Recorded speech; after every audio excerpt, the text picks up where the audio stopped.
the 8.1 gigawatt on the picture is number from 2018. So we have 2 or 3 gigawatts more by 2019 and around 4 gigawatts more by 2020. So we have around, let me see, around 15 gigawatts so far. But there were new addition as well as a shutdown of some facilities. So the statistics will be updated annually. So officially it's around 11.8 gigawatts of PV was installed in Korea. So with this, we can go to the Renewable Energy 3020 plan. This is an umbrella policy plan or initiative by this government, and this will be updated and will get further developed as we are preparing carbon neutral by 2050 and some other initiatives. But still, or currently, this is the basic plan for the renewable energy till 2030.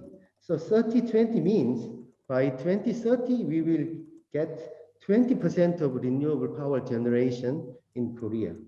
So in order to achieve, there are some sustainable initiatives on the right side of the President Moon's picture, and the major topics are elaborated on the bottom. So you can find RPS or FIT for small renewable users, and PV deployment and agricultural area and buildings, some other eco-friendly measures. So we can go next slide.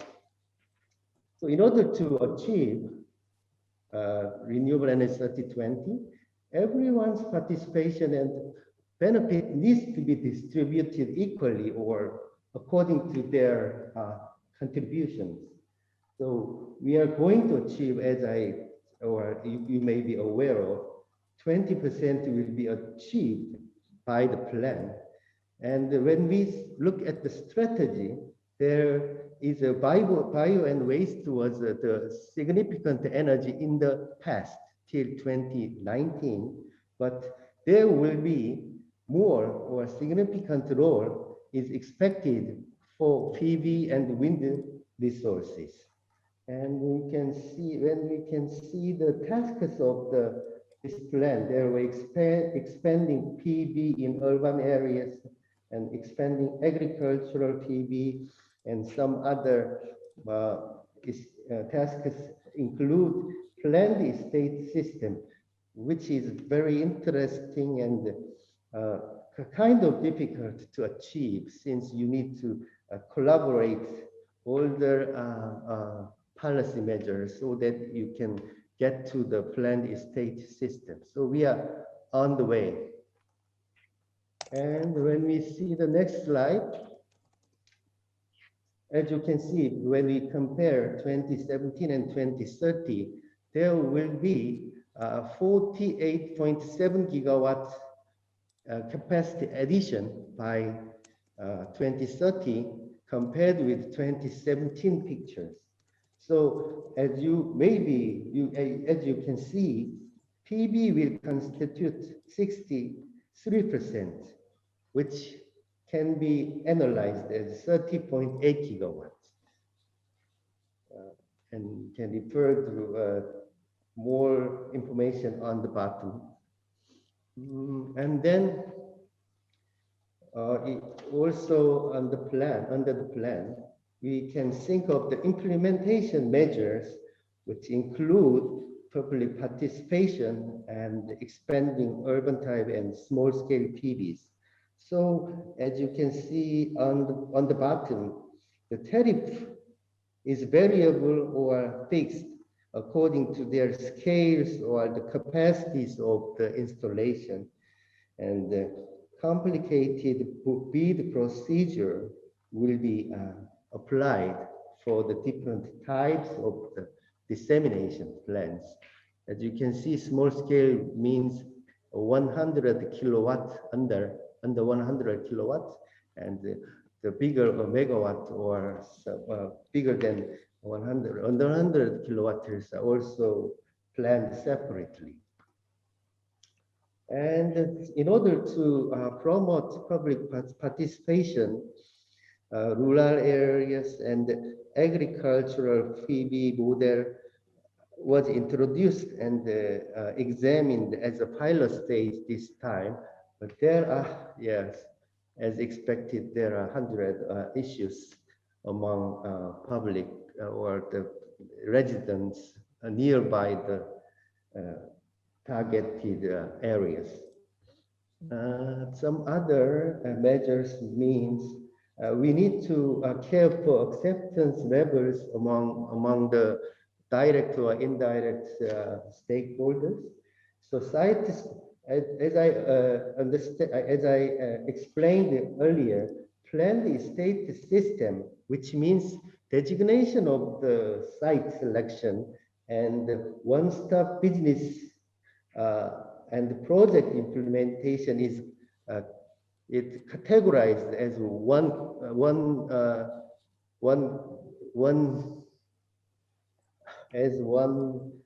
component, so that you can develop it as planned. And so we technically we divide the phase 1 and phase 2. So 5 gigawatt, 21.3 gigawatt, and the other 23.8 will be added according to the plan, like a phase 20. So we are in the phase 1 right now. And more measures such as deregulation, since renewable energy is new to the incumbent current system. So agricultural development regions and state-owned properties are seriously considered for further development, and other measures for waste and eco-friendly measures are also prepared.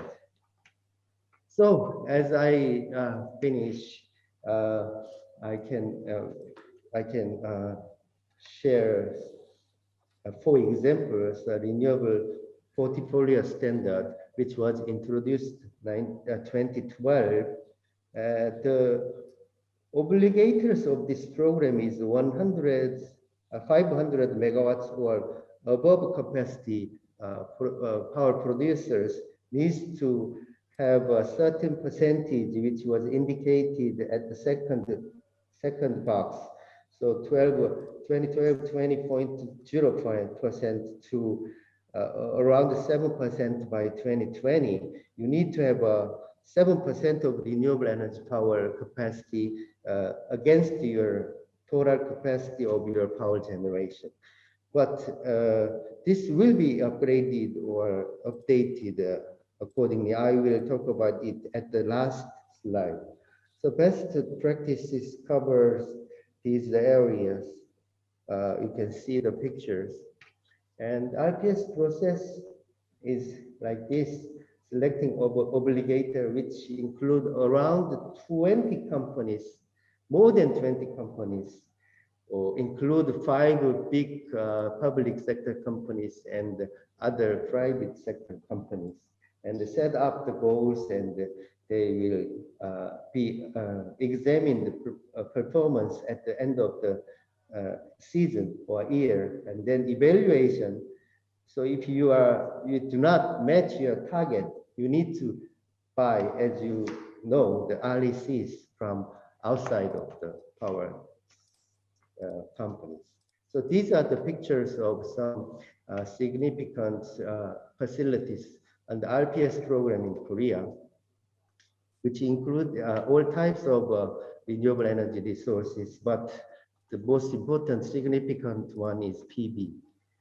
And as we close, there were this Monday, there were announcements from the assembly that RPS compulsory rate is upgraded or expanded to 25%. It used to be 10% from 2012 to 2018, 21, so this month.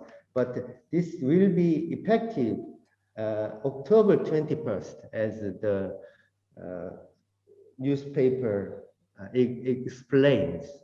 So with this, we can think that the PV market is relatively bright with many restrictions or limitations, but under the basic plan and other subsequent plans, we will get or reach the target by 2030 or in the near future. With this, can I finish? I can finish my presentation.